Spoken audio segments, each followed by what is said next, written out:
Welcome back to the Inside Track. We are taking you from the farm onto the farm.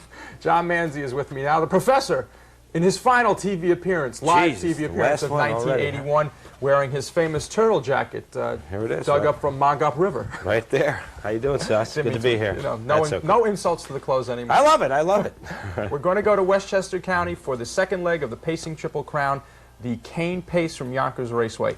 Tell us a little bit about the cane and how you looked at the race before it went off. Okay, the Cane Pace, Gary, is the second leg of the Triple Crown. A very rich event this year. I think it was almost 400,000, 393,000. It's raced in 2 divisions and a race-off. And our good friend, Jimmy Marohn, he won it with Larry Rolla's horse, Wildwood Jeb. Now, a nice 3-year-old. In this race, of course, was Seahawk Hanover, who had won the first leg of the Pacing Triple Crown, the messenger from Roosevelt. And this meant a lot to Seahawk Hanover. Had he won this event and gone on to win the Triple Crown, it meant maybe $2 million more in syndication value, but it was not to be. As Seahawk Hanover, who won the first division very leisurely, he had everything his own way. In the final event, starting from the rail, his horse made a break in the first turn. It was a little disputed. It was a late claim of foul against Jimmy Marohn, but Jimmy's horse, Wildwood Jeb, didn't do anything wrong, and the horse didn't stand up. Okay, let's go back in time then to the 22nd of August, a Saturday evening at Yonkers Raceway, and we're going to show you the stretches of the first 2 divisions and the complete final. So let's set the stage for you. Saturday, August 22nd, the first division of the Cane Pace. For the stretch call, Mr. Bob Meyer. 4 turns, Seahawk Hanover in front by a length and a quarter. Brand New Fellow second, the Marohn on the rail third. Conquered the outside fourth. Land Grant Buxton Aloni inside fifth. Brett's Advantage the far outside sixth. They come to the top of the stretch. Seahawk Hanover in front by a length and a quarter. Brand New Fellow second, the Marohn third. Through the stretch, Seahawk Hanover in front by 2. Brand New Fellow second. Seahawk Hanover in front. John, Seahawk Hanover, 2 minutes and 2/5. Very easy win. Wire-to-wire victory over Brand New Fellow, New York bred, who raced in our race. A supplementary entry for $25,000. I'd like to add too, Wildwood Jeb was also a supplementary entry. That means for $25,000 that they put up, the owners put up, these horses bought into the race. And Seahawk Hanover, pardon me, took the front, coasted over the 3/4 and won 32-1, and just jogged home in 2 minutes and 2/5. 28-1 at the end. An easy winner. Looked like a real easy shoe-in in the final division. Okay, that was my next question. If Seahawk Hanover had won the second division, was Seahawk Hanover in the second division? It's not a race like... It's not like the Hamiltonian. No, it's not. It's just 2 divisions and the race-off. And the purse of $390,000 or $393 is divided up, so much for the first division, so much for the second division, and so much for the final. As compared to the Hamiltonian, heats, which is the Hamiltonian is the overall summary is paid to the final purse pays off the overall summary. In other words, if you were third in the first division and out, and you didn't get third in the summary, you get no money at all. Okay. And that's why he is the professor, giving us those answers that maybe you or I, especially I, may not know. Let's then go to the second division of the Cane Pace and let you see Wildwood Jeb win that division. Larry Rolla's horse, Wildwood Jeb, he's stabled at Monticello. Our good friend Larry Rolla is the trainer of this horse, and he assigned the driving duties to Jimmy Marohn this time. He also had one in the first division, Brett's Advantage, and Buddy Gilmore drove that, but the horse didn't make the final. He finished 5th. And Larry's been training horses for some 20-odd years around New York. A good trainer, a real good trainer, and a good driver, too. The background from the professor. The second division of the Cane Pace, Saturday, August 22nd. Let's go once again to the monitor and Mr. Bob Meyer. Slapstick 7th. 3/4, 130-4. Around the far turn, Wildwood Jeb in front by a length. French Chef the outside second. Eastern Skipperloni inside third. Freedom Fellow the outside fourth. Armbo Wolf on the rail 5th. No Nero 6th, Slapstick 7th.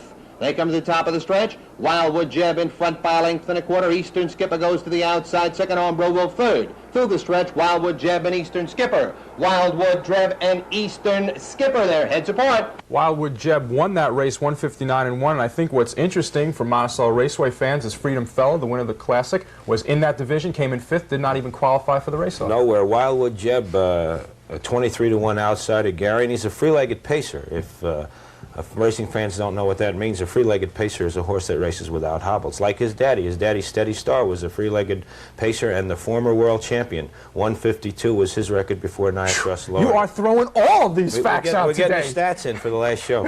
All these stats. What we're going to do now is see the final of the Cane Pace, the second leg of the Pacing Triple Crown. And as John mentioned before, there was an incident around the first turn. We'll talk about that as they go off to the first part of the race, and then we'll bring it back to the All right, so if George will bring it up from the control room, let's go now to the final of the Cane Pace from Yonkers Raceway. Okay, Gary, Seahawk Hanover is at the rail. Wildwood Jeb is at the two-hole. Jimmy Marohn is getting a little close to Seahawk Hanover here, but not enough to bother him, though. Seahawk Hanover right there goes off stride. And Eastern Skipper and Hervé Filion, who is challenging Wildwood Jeb for the lead, decides now that he cannot take the lead. Jimmy will not give it up. Jimmy has the lead, Jimmy Marohn, and Hervé has to settle back in for the two-hole. And let's hear Bob Meyer talk about it. Marohn fifth, Seahawk Hanover back pacing sixth, French Chef seventh, Land Grant is eighth. Water time is 28-1. At the paddock turn the first time, Wildwood Jeb in front by a length. The Eastern Skipper's dropped in second. A gap of 2.5 lengths, Brand New Fella third, Ombro Wolf fourth. The Marrow on the rail fifth, Seahawk Hanover alongside sixth. 2 lengths back to French Chef seventh, Land Grant is eighth. As they come by the stands the first time, Wildwood Jeb in front by a length and a half. Eastern Skipper on the rail second. Brand New Fella up on the outside third. The Marrow on the inside fourth, Ombro Wolf alongside fifth, Seahawk Hanover sixth. Halftime, 1 minute, 3/5. Around the clubhouse turn the second time, Wildwood Jeb maintaining a length advantage. Brand New Fella up on the rim second. Eastern Skipper on the inside third, Ombro Wolf the outside fourth. Namero on the rail fifth, Seahawk Hanover alongside sixth. Land Grant seventh, French Chef is eighth. Down the backstretch, Brand New Fella on the outside gets his neck in front. Wildwood Jeb hanging tough on the rail second. Eastern Skipper on the inside third, Ombro Wolf alongside fourth. 3/4, 1:29-4. Around the far turn, Wildwood Jeb on the inside, Brand New Fella on the outside. Head and head, nose to nose for the lead. Eastern Skipper on the rail third, Ombro Wolf alongside fourth. Gap of a length and a half, Seahawk Hanover the outside fifth. They come to the top of the stretch. Wildwood Jeb on the inside leads by a length. Brand New Fella second, Eastern Skipper third, Ombro Wolf the far outside. That's Wildwood Jeb with Brand New Fella and Eastern Skipper. Wildwood Jeb in front. Wildwood Jeb 158-1, the winner of the Cane Pace. Last half in 57-3, and as you saw on the monitor, Hervé Filion sitting right on his back with Eastern Skipper could not shake loose. But he did get loose within the last 50 feet and stuck his horse's head up in between Jimmy Marohn and the rail and dead-heated Brand New Fella for the place position. Now, the third leg of the Pacing Triple Crown, for those who might not know, is the Little Brown Jet. That comes in September. That's at Delaware, Ohio. Probably the biggest fan thing. They have maybe 60,000 people go out to Delaware, Ohio. It's a great spectacle, the Little Brown Jug. Is it unusual for a supplementary entry to win a race as big as this? Yes, I think it's, I might be wrong, but I think it's the first time that it's ever happened in the Cane Pace, which has been racing now for some 20 years or 24 years now. And it is unusual, yes. Okay, the professor with some expert analysis on the Cane Pace. We'll be